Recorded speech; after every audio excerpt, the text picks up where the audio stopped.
जैसे ये शरीर है, ये नाशवान है, भगवान ने ये शरीर हमको दे दिया, लेकिन इसमें बोलने वाला, ज्योति जलाने वाला तो कोई और है ना। वो कौन है? परमात्मा का अंश, जिसको हम कहते हैं आत्मा। क्या कहते हैं? आत्मा। आत्मा निकल के परमात्मा में विलीन हो जाती है, शरीर है नहीं पड़ा रह जाता। भैया जब शरीर भगवान का था तो इसको लेके क्यों नहीं गए? आत्मा क्यों चली गई परमात्मा में? क्योंकि आत्मा का, परमात्मा का अंश थी आत्मा, इसलिए वो निकल के चली गई और चोला हमारा पड़ा रहेगा। ईश्वर अंश जीव अविनाशी, ईश्वर का अंश है आत्मा, और जीव यानी प्राणी अविनाशी है। उसका एक ना एक दिन नाश होना है, वो अजय अमर नहीं है। लेकिन आत्मा अजय और अमर है, उसका कभी नाश नहीं होता है, विनाश नहीं होता है। एक ज्योति के रूप से निकल करके भगवान की, परमात्मा के चरणों में जाके विलीन हो जाता है। बोलना पड़ेगा।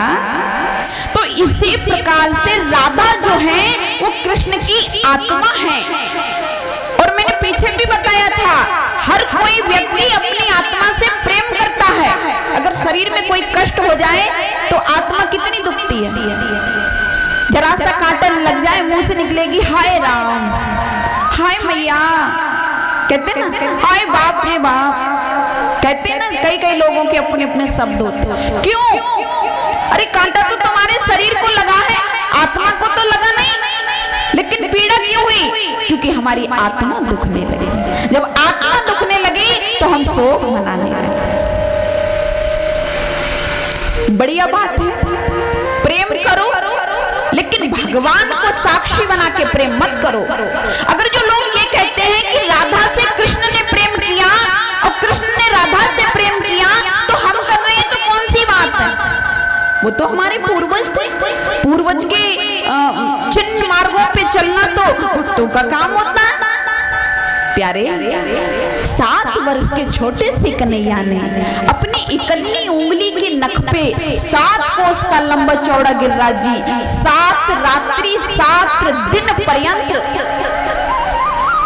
लिए खड़े रहे। हम आपसे कहते हैं आप 25 किलो का ही पत्थर उठा के एक दिन खड़े रहो, पूरे दिन। एक हाथ से, उंगली की बात ही छोड़ो, एक हाथ से उठाओ और उठा के खड़े रहो, है सामान? बोलो हाँ जी या ना जी? बोला करो प्यारे, हाँ जी या ना जी?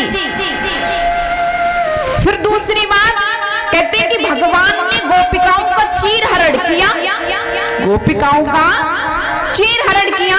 जब भगवान ने स्त्रियों को नग्न कर दिया तो हम स्त्रियों के साथ रास परिहास कर रहे हैं, तो दुनिया वाले काहे को उंगली उठा रहे हैं? क्या हम नहीं कर सकते? मेरे प्यारे, जब भगवान ने चीर हरण किया था तो भगवान की उम्र 5 वर्ष की थी। कितनी?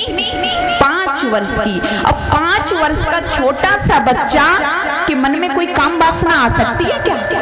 हाँ जी या ना जी?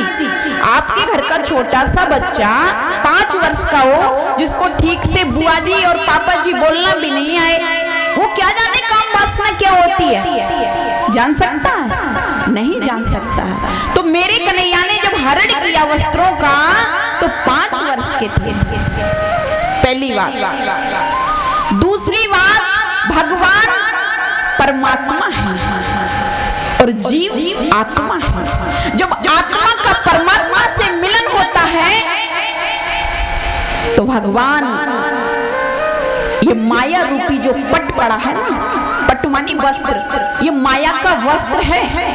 ये माया रूपी वस्त्र को परमात्मा आकर के अपनी आत्मा के पास से हरण कर लेते हैं। हरण जब कर लेते हैं तब आत्मा परमात्मा का मिलन हो जाता है। बोलना पड़ेगा। इसी प्रकार से गोपिकाएं भगवान को एक तो पति मानती थी, कात्यायनी मैया के मंदिर में पूजा करने जाती थी तो पति मानती थी। तो पति जब आकर के कक्ष में अपनी पत्नी से मिले तो बताओ, पति फिर घूंघट पड़ा रहने देगा? हाँ जी या ना जी? शर्म मत करो। हाजी या नाजी हटा देगा ना। जब पहले दिन विवाह होकर के पत्नी घर में आती है, पति कक्ष में जाता है तो वस्त्रों का हरण कर लेता है।